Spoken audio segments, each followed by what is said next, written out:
Morning, Coyote, and morning to a new Nigeria. That's it. Morning to a new Nigeria. And how do you feel this morning, really? I feel ecstatic. I feel positive, and all of this is towards me thinking we have a new Nigeria. It's going to be painful, like it is already, but it's short-term pain for a long-term gain. So the way it's biting my chef at home is the way it's biting me who pays the salary. And so for the first time, the hardship is just like cancer.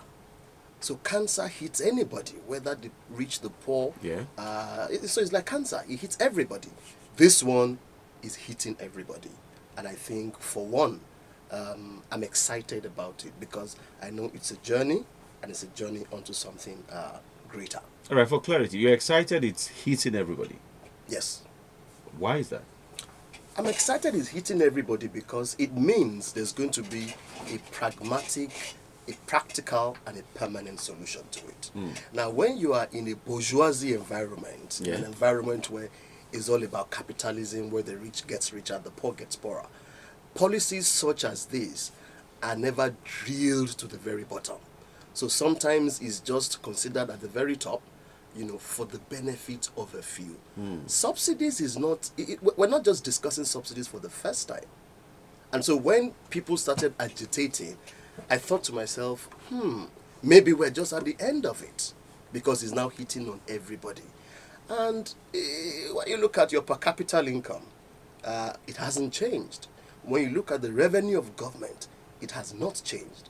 But for a government to remove subsidies, it means certainly the hardship will go up.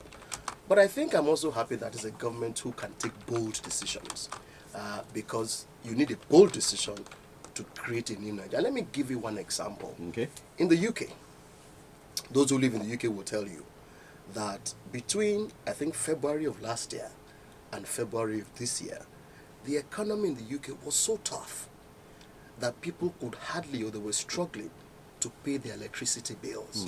And what did the government do? The government introduced a £60 palliative into £60 into every home.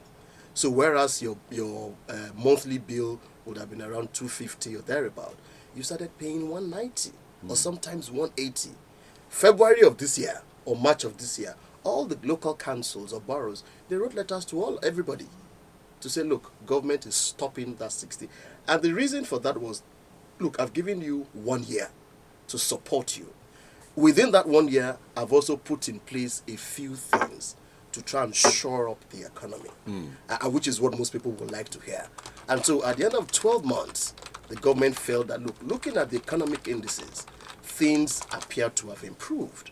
And so therefore, let me withdraw that money. Okay. So the question you probably want to ask me next is, why is the government not doing so? Yeah, exactly. That's the question. Yes, so I think the government must, as a matter of necessity, consider it. And consider two things. One, government must start discussing with the subnational governments. You can't sit in Abuja and discuss palliatives for the whole country.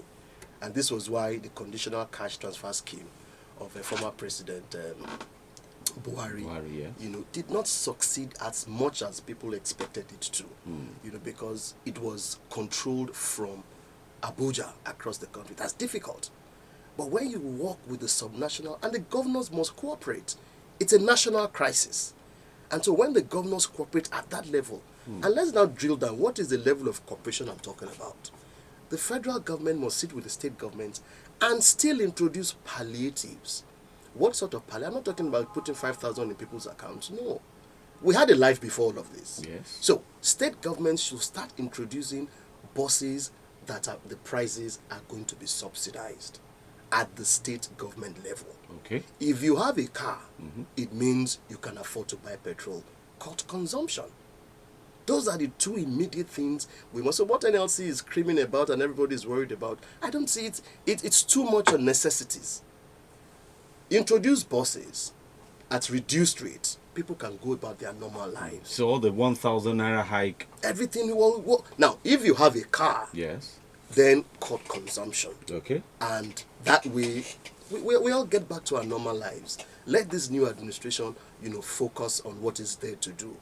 At any rate, and when you go into the other area of law, I was asking myself a question overnight. Where do we even expect the government to get the money from if we were to bring it back? Really, where will he get the money from?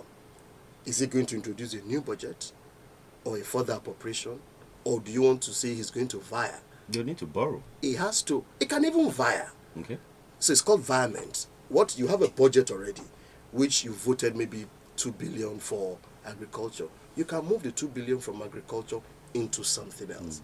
But the truth of the matter is, it's also a president that many people have said many things about. Oh, he's corrupt, he's this, he's that, and said all sort of things. Why do you want to also encourage this same president to go into things that appear to be unconstitutional?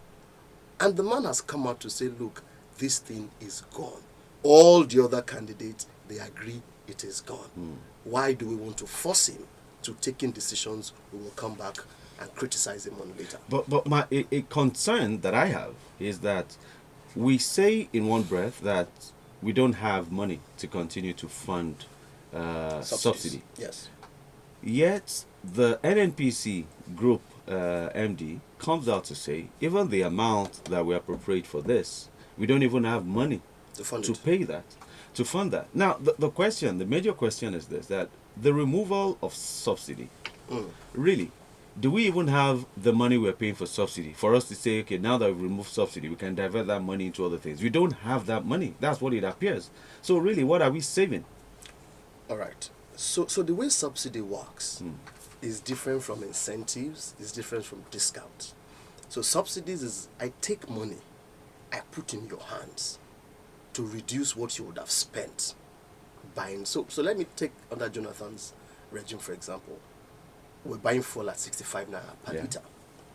The landing cost of fuel at the time was 135 naira. And so government was paying the difference of that. But government was able to do it because at that time, the National Oil Corporation, which is commonly known as NNPC, was pseudo-government agency. And so really, I mean, we had that conflicting argument whether it was a government agency or it wasn't. But realistically, it was a government agency. So the revenue from NNPC, it was easy to divert it to pay for subsidies. Okay. It wasn't that government was bringing money from somewhere to pay for subsidies. No. The money was coming from NNPC. NNPC is a major revenue earner, 80%. So, but the PIA, the introduction of the PIA did two things. One, it removed subsidies. And I think, so, I mean, I'm not sure we've gotten there, but let's go into it. So the PIA makes it expressly clear at its section 205 that the prices of petroleum products shall be at a free market rate. And what that means is that it shall be priced based on demand and supply. Now, it also means today is up, tomorrow it may be down. And so, what are the factors that also cause this? One of it is foreign exchange. And so, when the president made that point, that look, subsidy is gone, but he also directed NNPC that go and engage with critical stakeholders and get me a unified FX rate. He knew what he was talking about. So if government was able to get a unified, or CBN rather, get a unified FX rate, the price of petrol will come down. So and that is one point people are overlooking. But either way, 205 removes the question of subsidies. Okay. And it's not going to come back unless the government is going to be acting outside of the law.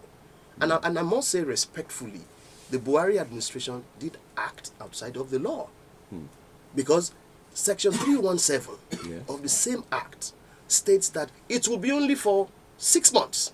And what will be for 6 months? In the event that you needed NNPC to come in as a supplier of last resort, government can engage NNPC for a fee. Okay. For a fee. And then you do it within a period of 6 months. After 6 months, it has no business being there anymore. So by February of last year, anything NNPC did was probably outside the law. They could be sued for Well, of course. And guess what? The PIA in the same 2021, also commercialized NNPC. So it's no longer a government agency. It's now a private entity. It's owned by you and I, the federal, the states, and the local governments. All right. Now, since you've delved into this, a caller last week asked a very specific question, saying, "Who does NNPC belong to? Who are the shareholders? When did they hold their last AGM? How much have they declared as profit?" Tell us a bit about what the PIA says about the new NNPCL. So the current structure of NNPC today is, like I said, is a private entity. Its shareholding is held 50% each by the ministers of Finance Incorporated and the ministers of Petroleum on behalf of the federation. Okay. Now, not the federal government. They are two different. Federation. Mm. Now, federation is the federal, the states, and the local government. That entity today, and I would also explain why KRE says they don't have money anymore. Because the subsidies, anyway, we'll come back to that. Okay. So that structure today is held by the federation. All right. And that's you and I, the federal, the states, and the local government. Any amount of money that is made is held in trust on behalf of both of us. Now, if NNPC now goes to list on the capital market, which intends to at some point, new shareholders will come in and then buy out the interest of the two existing shareholders, who are the ministers of Petroleum and Finance Incorporated. Right. They'll buy them out, and I think there will still be a minimum of 20% or thereabout government interest still left in it, almost like what you have in a Dangote refinery. So we want NNPC to start operating, and is indeed on the trajectory, start operating like your Saudi Aramco, for example, where it can earn more foreign exchange for us. Okay. So where we are right now, power has been taken away from NNPC, which means they cannot no longer subsidize fuel for us. Well, I'm trying to put it nicely. Yeah, I mean, the law. I'm putting it in layman's language Yes, so that we can the understand. law forbids NNPC to do that. Sorry, the law forbids government to do that, not even NNPC. But the law allows government to get NNPC to stand as the supplier of last in case there's crisis, which there is. Okay. So come in and do it for us, but for just 6 months. So that's 6 months spent, or 6 months at interval? Spent since 2022. So if we have crisis now, we can't call on NNPC to do that for us? Not from the position of the law. Wow. But again, I think NNPC holds a fiduciary duty, to the people to say, look, I can still step in. And it does so from time to time. Now, a critical question that came up recently in the course of this was, why will NNPC fix prices? I was coming to that. Why would they fix prices for us? Because it doesn't have powers to do so. PPPRA used to be the agency that used to fix the prices until the birth of the PIA. Yeah, okay.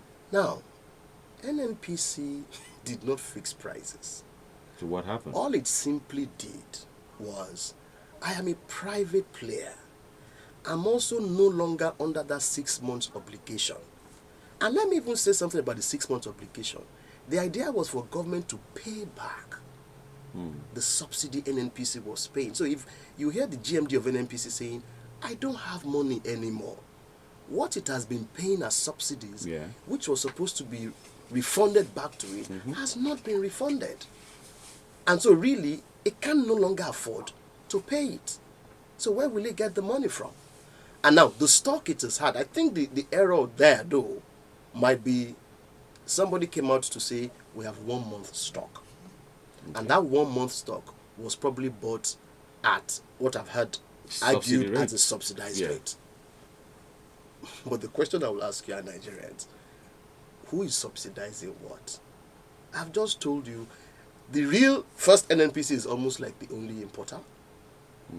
2, NNPC is also using its own money to subsidize what it's buying. So put it simply and in very layman's terms, I want to buy a bottle of water. That bottle of water costs at the market value is 100 naira. Now, I go to buy it at 100 naira. Yes. Wherever I'm buying it from, maybe from Netherlands or wherever, they won't give me at a subsidized rate. So I bring that bottle of water 100 naira into Nigeria, and then I now sell it cup by cup to you people at a reduced rate. Now, when you look at that, there's a shortfall. Who bears the consequence of that shortfall? It's the NNPC on behalf of the federal government. So as we speak today, the federal government is indebted to NNPC. About 2 trillion. Of course. Now, because of the huge indebtedness, and if you look at economics very well, you always want to de-risk your transactions. So the moment NNPC found out that government was no longer, from May 29, government was no longer going to take that liability anymore. If NNPC continued subsidy by the 30th of May, it will be on its own because government will not take responsibility for that shortfall. Okay. So today, all NNPC has been paying on behalf of government is in its books as debt, so as credit to NNPC. No, credit to NNPC, but debt to government. Okay, all right. As credit to NNPC, but debt to government. All right. From May 30, if NNPC spent $1 extra on subsidies, government will not accept that $1 difference. Because by May 29, government had said, I am no longer subsidizing anything. Any money you pay on that, I'm not going to take responsibility for it. So at that point, NNPC needed to make a commercial decision. And that commercial decision was the remaining fuel in his own tank must be at a commercial value. Because either way, NNPC must start recovering what it has lost. So from May 30, if that price, and it's usually called price adjustment, if it doesn't adjust the price to a market rate, who will pay the difference? So the price adjustment that happened, it felt like fixed for the entire nation. No, it can't be. NNPC doesn't have the powers to fix prices for the entire nation. The reason why it appeared so is that NNPC is the majority importer. So most of all these filling stations, they buy from NNPC. Okay. So consequent to President Tinubu's announcement on May 29, and from my explanation to you, that NNPC needed to also, cap its risk, whatever was left in his tank farm had to be sold at a market rate so that NNPC can also start recovering. Because if it doesn't, the money will not come from anywhere. And when it sells to all these other smaller marketers. So the smaller marketers will also sell it at the adjusted price, which they've bought it. So two things. One, all the NNPC outlets across the country needed to adjust their prices to meet this analysis I've just given you. All the other non-NNPC entities will also have to make consequential adjustments. And that was exactly what has happened. And I'm going to say directly to the federal government, if they force NNPC to reduce that price to 165 is going to be a disservice. That's one. Two, it is also going to take away the confidence we're beginning to have, whether locally or internationally, in a new Nigerian market. Why is that? Because the people are crying, and the priority of the government is to provide social welfare. Correct. Make sure the people are okay, people are comfortable. So two things, Coyote. I think government must do the first thing I said, introduce palliatives and get people to calm down. The state governments introduce buses at controlled rates and then let the federal government, and I'm happy they're talking about minimum wage now. So they should be able to, that environment I was talking about, that they can via monies, otherwise voted for something else to pay subsidy. They shouldn't do that. That environment, they should use that environment maybe to look at this question of revised minimum wage. If we are talking about subsidies, I will support subsidies if we are subsidizing those who want to construct modular refineries. If we are subsidizing those who want to construct real bigger refineries in Nigeria. We can be. The implication of what we're doing over the years, I mean, apart from the many arguments which you've heard, that we have been subsidizing the rich, beyond that, what we have also been doing is that we have been creating foreign jobs. So most of our PMS, we import them from Netherlands refinery. All the monies we pay to Netherlands refinery is creating jobs for the people there. Why do we want to deepen their own market? But okay, looking at Nigeria right now, what really can bring down this price? Because we've heard that Dangote refinery is a businessman. Even if we were to open our refineries today and we're producing or refining the entire 400 and something thousand barrels that we need, that means it feels like we're reintroducing subsidy, because then the refinery won't be doing anything apart from producing what we consume in Nigeria. What about the operational costs? How do they cater for that? Does it mean government will need to pay? Really, what can bring down the costs of PMS in Nigeria? Two things. And I'm sorry to say Dangote refinery is not one of those two. Dangote refinery is a pure private business, is a pure private investment. We only have, I think, 2.5 billion dollars in it, and that's all that it is. It's a private business. If the owners of Dangote refinery decide today that, look, beyond the 300,000 barrels we get from our contract from federal government, we don't need anything from federal government anymore. We source it from elsewhere. That's a commercial decision. But what can bring down the price, like you've actually said? We have spent $2.9 billion dollars on the Port Harcourt refinery, the Warri refinery, and the Kaduna refinery. 1.5 to Port Harcourt, 1.4 to both of Warri and Kaduna. Let us go and make sure we get those things working. If our refineries can work, it will bring down the cost of PMS. That's one. Two, we also need to get CBN to work aggressively to get that uniform FX rate.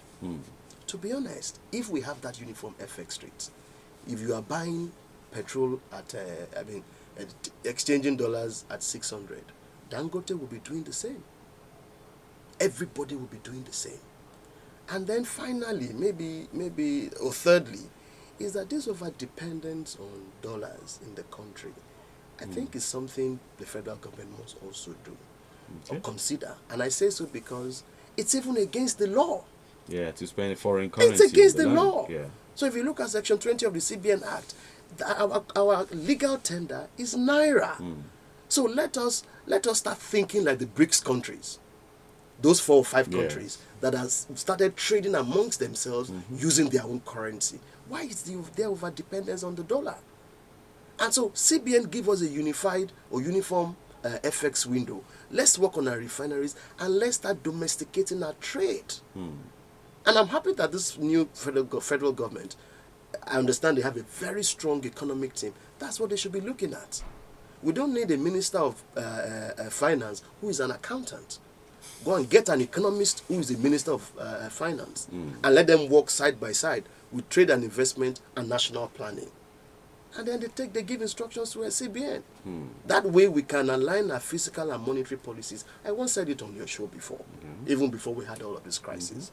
So it's not a question, if Nigerians are waiting for federal government to put 1 naira or 2 naira in their accounts, if the federal government was ever considering it, it is going to be the worst decision the Tinubu administration would have taken.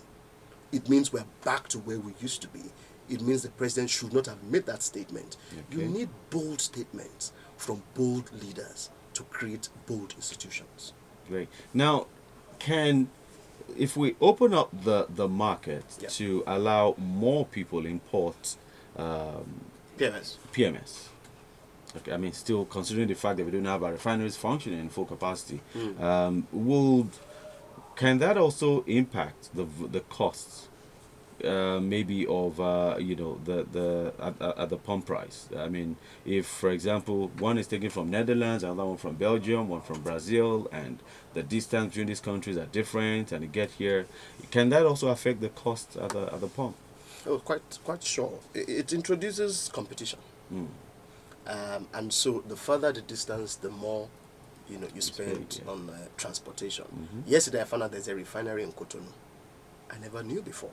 Yeah, there are reports that it belongs to one of us, but whoever owns it will leave it. But I understand there's a refinery there. Yeah. But it's also interesting to know that countries like Cotonou, Benin Republic, and those surrounding countries were part of the people agitating when President Tinubu discontinued subsidy. And I was wondering, are they annexures to Nigeria?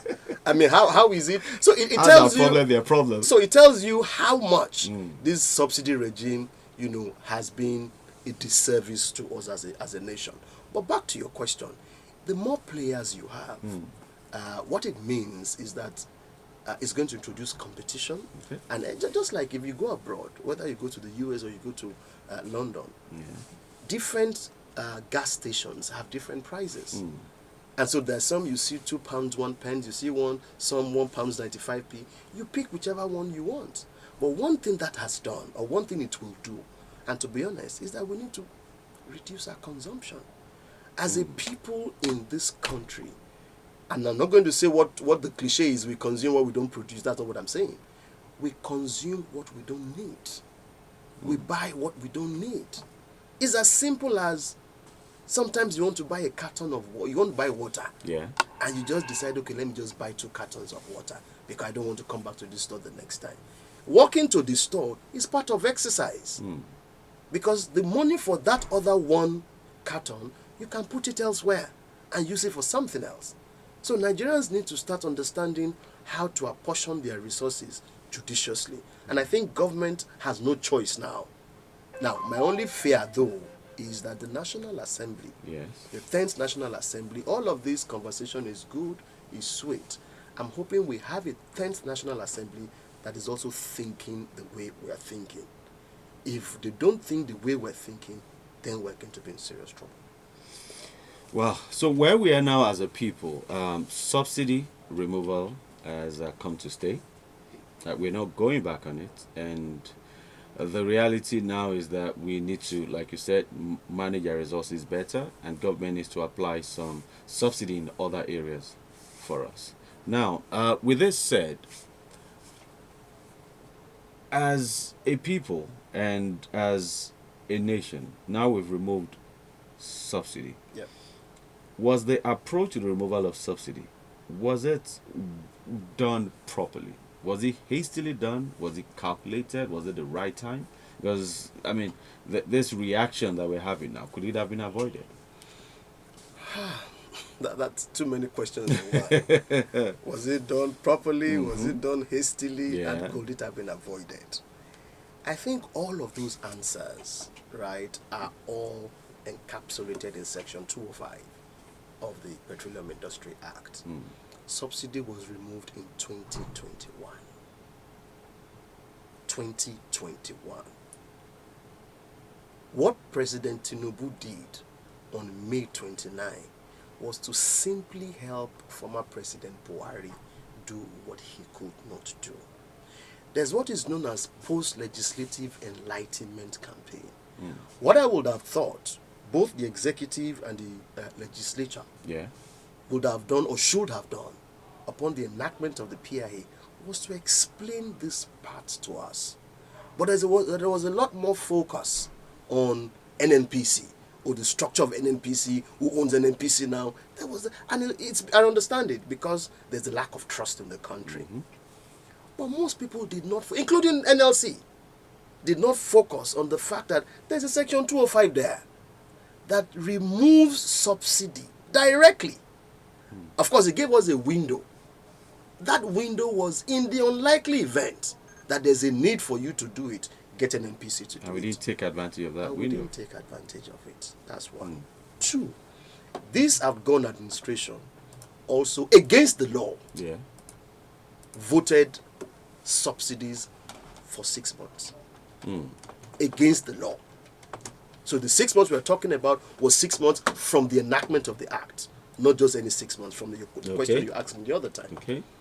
But in President Buhari's good nature, he decided, look, I don't want pain. And I think the Minister of Finance made that much point. I don't want pains for my people. It's like those who go to the gym. You can't sit in a restaurant and look fit. It's only when you go to the gym and there's pain in the gym. So really, if President Buhari wanted Nigeria to look fit the way he wanted it to, then he should have left us in the gym. It's not like we're going to die in the gym. It's a short-term pain. But what he couldn't do, and you can understand, I am leaving. Let me just go in peace. I don't want to, let me go to the right peace. People won't say I created this. Under my regime alone, the price of petroleum product moved almost about 6 times. So I think he was done with all of that. And then he wanted a man who was bold, who is bold, to come and take the decision. Okay. Even if President Tinubu was not advised to, as I understand, Yeah. that part that said subsidy is gone was not part of his speech. It wasn't, yes. I mean, I've seen the speech. It was just it was not part extempore, of, yes. And this is what you need in a president. Because the statement of a president is law. All right. Let's end it on that note, that the statement of the president is law, and the law now is that this is where we are. We're looking at the reaction of NLC. They've shown the body language by not attending the meeting yesterday, which says that Wednesday they'll be hitting the streets. Electricity Workers Association have already spoken that they are ready to sanction that, which means... But that wasn't the information I got. The information I got was that they've now presented a 10-point... That's the TUC. Yes. TUC was there, but NLC didn't attend yesterday. Ah, okay, okay. Yeah, so well, you see, between TUC and what we call NLC. NLC, I will advise that they all stay responsible. We don't want to needlessly upset the country. You don't want to needlessly set the country on fire. Both NLC and TUC were not asleep when the PIE was passed. And I'm sure both of them also have legal advisors. Definitely. If the legal advisors knew what they were doing, they should have flagged that provision. It is too late in the day. Nigeria, we're almost on a keg of gunpowder. And we have a president who wants to set us on the right path. All right. I think we should be responsible. Let's draw the curtain here. Mr. Aderemi Tolulope, thank you for coming over just about a short period of notice. He is the chairman arbitration committee of the International Law Association, a partner at Pexstone and Grace, and is also an energy expert. Thank you for coming. Thank you for having me.